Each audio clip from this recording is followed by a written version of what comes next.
കുന്നംകുളത്ത് orthodox convention ക്രമീകരിച്ചിട്ട് ഏതാനും വർഷങ്ങളായി. കൺവെൻഷനുകൾ ജനങ്ങളെ ബോധവൽക്കരിക്കാനുള്ള വേദി എന്ന നിലയിൽ വളരെ സംഗതമാണ്. എന്നാൽ വാക്കുകളേക്കാൾ പ്രവൃത്തിയാണ് പ്രധാനം എന്ന് വിശ്വസിക്കുന്ന ഒരു കൂട്ടം ആളുകൾ നമുക്ക് ചുറ്റുമുണ്ട്.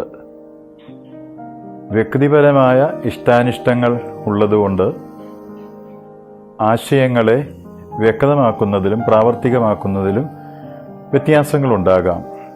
എന്നാൽ ഒരു പ്രവൃത്തിക്ക് പകരം വയ്ക്കാവുന്ന മറ്റൊരു പ്രവൃത്തി ഇല്ലെന്നുള്ളതാണ് യാഥാർത്ഥ്യം. ബോധവൽക്കരണം എന്ന അർത്ഥത്തിൽ അത് നിർവഹിക്കപ്പെടേണ്ടത് തന്നെയാണ്. അത് മനുഷ്യനെ പരിവർത്തന വിധേയമാക്കുന്നതിൽ വലിയ പങ്ക് വഹിക്കുന്നുണ്ട്. കൺവെൻഷൻ എന്ന കേവലാർത്ഥത്തിൽ ഒരു സമ്മേളനമായിരിക്കാം. പക്ഷേ ഇവിടെ ആത്മീയ തലത്തിൽ ഉയർന്ന ദർശനങ്ങൾ കാഴ്ചവെക്കുന്ന ഒന്നാണ് ക്രിസ്തീയ കൺവെൻഷനുകൾ.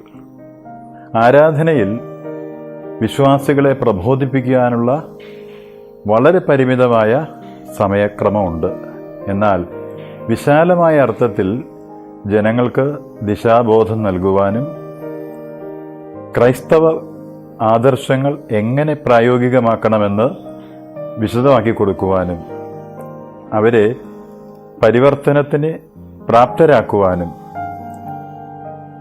സമൂഹത്തിൽ അവരുടെ കർത്തവ്യമെന്തെന്ന് ഓർമ്മപ്പെടുത്തുവാനും അതോടൊപ്പം തന്നെ ആധ്യാത്മികമായി ദൈവവുമായിട്ടുള്ള ബന്ധത്തിൽ അവരെങ്ങനെ വിധേയപ്പെടണം, എങ്ങനെ അഭിരമിക്കണം, എങ്ങനെ പ്രവർത്തിക്കണം എന്നതിനെക്കുറിച്ചൊക്കെയും ബോധ്യപ്പെടുത്തുവാൻ ഈ സമയം കൺവെൻഷനിലൂടെ ശ്രമിക്കുന്നുണ്ട്.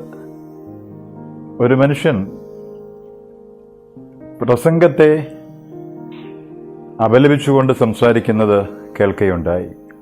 അദ്ദേഹം പറയുന്നത് ഇങ്ങനെയാണ്: എൻ്റെ ജീവിതത്തിൽ ഞാൻ 30 വർഷം പല ആഴ്ചകളിലായി ആരാധനയിൽ പ്രസംഗം ശ്രവിച്ചിട്ടുണ്ട്.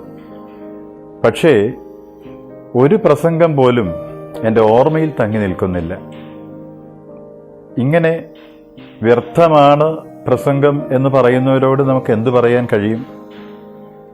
പക്ഷേ ഇക്കാര്യം നാം ഓർക്കണം. നാം വർഷങ്ങളായി ഭക്ഷണം കഴിക്കുന്നുണ്ട്. അമ്മ പാകപ്പെടുത്തി തരുന്ന ഭക്ഷണം കഴിക്കുന്നുണ്ട്.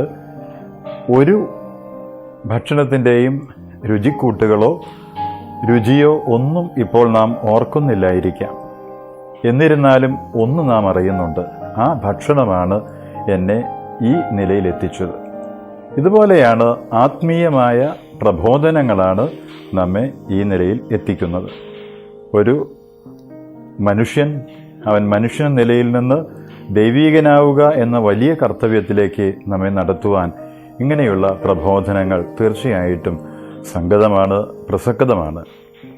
ഈ കൺവെൻഷനും ഏറ്റവും അനുഗ്രഹപ്രദമായി തീരട്ടെ എന്ന് പ്രാർത്ഥിച്ചുകൊണ്ട് എല്ലാവരും ഇത് ശ്രവിക്കുവാനായിട്ട് വന്നു ചേരണമേ എന്ന് അഭ്യർത്ഥിച്ചുകൊണ്ട് എല്ലാ പ്രവർത്തകർക്കും ആശംസകൾ നേർന്നുകൊണ്ട് വാക്കുകൾ ചുരുക്കുന്നു.